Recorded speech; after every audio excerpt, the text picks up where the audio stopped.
And the Chiefs lost last Sunday, so that was depressing. Uh, I'm from Kansas City, so I'm a KC Chiefs fan, born and raised. So yeah, the game last week against Cincinnati, that was definitely disappointing. Definitely some questionable calls on that. So it just stinks because now it feels like our defense is starting to, they're showing up to games, and our offenses, they're hit and miss, I think, for the most part. But yeah, that was a rough game to watch, but at least it was close. It wasn't too bad. But yeah, and then so I think right now what we played Denver, and we need, in order for us to, I think, clinch the number one seat in our division, we need Tennessee to lose against Houston, and Houston I think is not looking too good right now, and Tennessee's looking pretty good. So yeah, not looking too good for us. We'll see how that plays out. Yeah, I mean, considering how our season went to the beginning, like 4 games into this season, if you had asked me, I would have said there's no way we're even going to go to the playoffs. So, and now we're actually looking like a pretty good team. So it's funny, like now how much things change compared to beginning of the season versus right before the postseason. So I'll be interested to see how that plays out. But yeah, I'm not getting my hopes up there. Yeah, it's too bad we couldn't have another game like what we had against Oakland where we just rolled over them. That was nice. All right, but yeah. Anyways, tech news off of that subject. So saw that the new PlayStation virtual reality set, the PSVR 2, which is supposed to be the new VR set for the PlayStation 5, is supposed to come out. Now it was pushed back, I think, to 2023 is what it looks like. So I actually never owned the original VR headset for the PS4. One of my friends had one. I tried it at his house once. That was pretty cool. I mean, it's definitely. I mean, as far as like the technology goes, it's definitely impressive for someone like me who really was not familiar with VR technology and really hadn't tried it before. It was definitely a pretty cool experience. I don't remember the name of the game that we played on there. It was like one of those. I think it was one of those like free games that you can play on like PlayStation 4. It wasn't like one of those AAA titles or anything like that. It was just kind of like a family game that you can play with like kids and stuff, like arcade style games, things like that. I have been interested in playing like horror games on the VR though, like Resident Evil. To me, that would be like one of the ideal games to play on there. A good scary game to kind of get you really into it. So, as far as like with the PSVR 2 when that comes out, I don't know if I'll pick that up. I might. It just kind of depends, I guess. So, but yeah, I mean, I'll probably keep an eye out on it. The only thing is though, I think with the original VR, I think it was at least like $300 or something like that. At least when it first came out. It's probably a lot cheaper now, but yeah, that was definitely kind of a deterrent for me. It was like, I don't really like would probably use this for like maybe a handful of games. I probably wouldn't use this for too many. So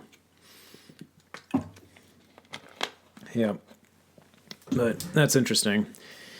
It seems like everything's getting pushed back right now. Like that's getting pushed back, and then like my previous episode, I'd mentioned how Final Fantasy 16 was getting pushed back because of complications with COVID-19.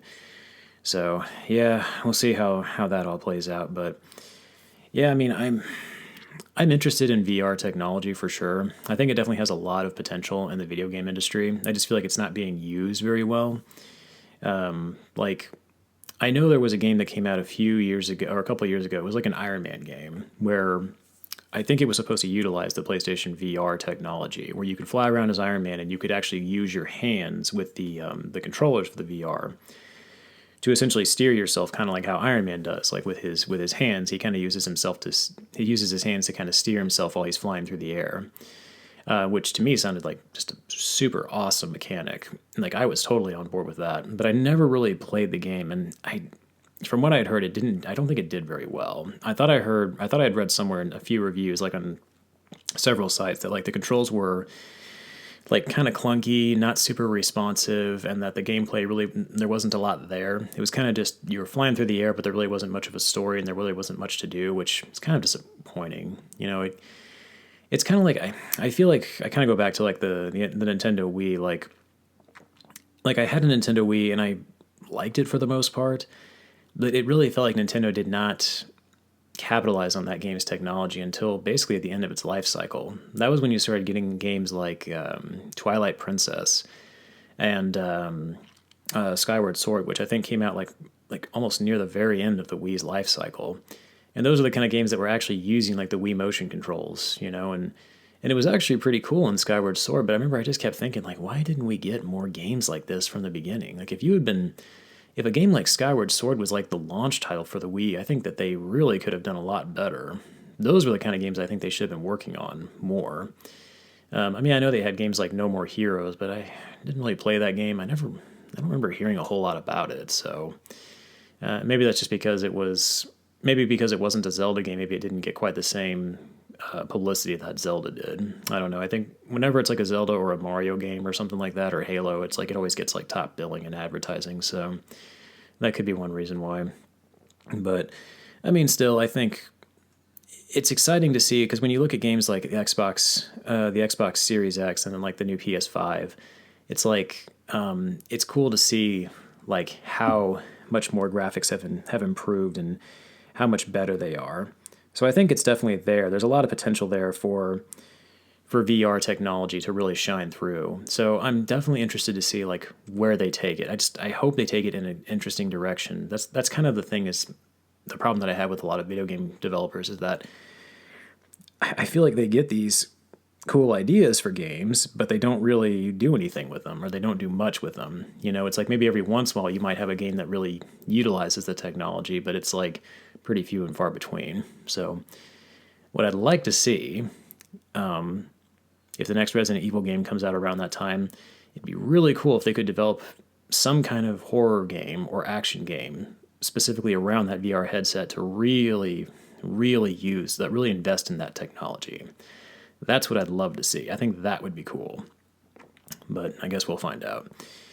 In other news, not surprising, PS5s and Xbox Series X's are still insanely difficult to get. Here we are, like over a year since they came out, and they're still tough to get. I do have one. I was able to grab one or nab one. I was very fortunate in that regard. But I mean, it was just trying to even locate one was just such a nightmare. I just happened to luck out. They had some drawing where if you were like because I have a subscription to PlayStation, so I just happened to get an email. They were saying they had like a drawing going on, and I just happened to luck out and get it. So I got an email and was able to get into a queue and nabbed one. So I was very fortunate in that regard, and I do love it. It is nice, and I do love the PS5. I probably won't get a new Xbox, but yeah, I mean, it's just nuts. Like if you had told me like a year later, like that they were tough to get, I wouldn't have believed you. But I know a lot of that is just because of the pandemic and COVID, and that making everything just so much more difficult. It's like that's one of the things about COVID. One of the many things about COVID that is very unfortunate. Is that it just makes every decision you make in your daily life, you almost have to like calculate COVID in there too. It's like you want to go to the grocery store, you got to think, oh, okay, I need to wear a mask. I got to be careful. So it's like COVID has just made everything so much more complicated. So that's very unfortunate. But it's like every daily decision you make now, it feels like you have to add COVID into the calculation too. So yeah, But yeah, unsurprising, the PS5 and the Xbox Series X are still very difficult to get. Although the Nintendo Switch OLED is out. I don't own the OLED, but as a proud Switch owner, I will say if you don't own a Switch at this point, I would recommend picking it up. I've checked out a few tech demos for it, and the new screen for it actually does look really good.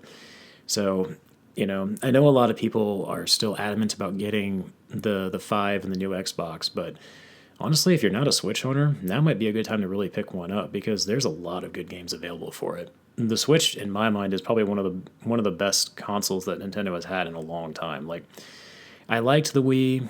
I didn't play a whole lot of it. I didn't have a whole lot of games for it, and I never got the Wii U. I never jumped on that console at all. But the Switch I definitely got. That was the first new Nintendo console that I'd had in like probably 10 years. And honestly, it's been, in my opinion, it's been well worth it. Like I've got probably like 9 or 10 games for that console. And, like Octopath Traveler, Mario Odyssey, Breath of the Wild. And it's been great.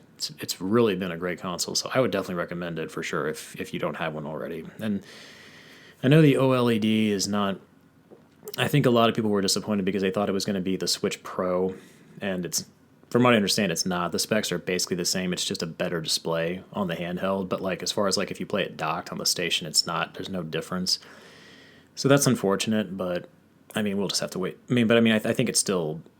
I would recommend picking it up if you don't own a Switch. I would say if you own a Switch, I wouldn't bother getting it. It's not really going to be much of an upgrade. Again, other than just the better display handheld. But yeah, I mean, if you don't own one, you might as well get it. So at least it has my recommendation. But yeah, it's just insane. It's insane how crazy things are right now with games. And of course, COVID's half to blame. And then the other part is just the issue with the logistics. And so, yeah, it's just nuts. I mean, I keep hearing about how, like everything logistics related is just insane right now. Like there was the issue with Steamline ships that were off the coast of California that were basically just they couldn't dock anywhere. So they couldn't unload containers. So now there's a huge driver shortage out in California. So like that's been going on for several months. So like they can't get people in there to actually unload the trailers to deliver them, to get them on, to either get them on trucks to delivery or to get them onto, rail cars so they can move inland. So, and it sounds like the logistics issue might have a chance of improving maybe in the next few months or so. But I mean, it's just insane right now. I used to work in logistics. Like I'm pretty familiar with the logistics industry, and just even under ideal circumstances, like it's like the ports of like Los Angeles and Los Angeles and Long Beach and Oakland, they're always slammed. Even under like ideal conditions, those ports are just always super busy. Even when we're not in the middle of a once in a century pandemic, and a huge decline or a huge shortage of drivers and workers. It's like even without those going on, those ports are still just always insanely busy. So you just kind of add all this together, and it's just a formula for just disaster, and pretty much that's what it's been. I mean, I know it's not just video games that are getting hit too. It's everything. Anything that has to be imported into the U.S. I mean, yeah, we're seeing a shortage of it. So yeah, it's crazy times that we're living in right now. So yeah, on that positive note, I guess I'll conclude this podcast. Working on the next review for the Witcher series. That's going to be episode 4, so that should be going out. Well, today's Thursday, so it should be going out tomorrow, hopefully. So yeah, once again, hope you guys like what you heard. Feel free to follow the channel, and I will catch you guys next time. Later.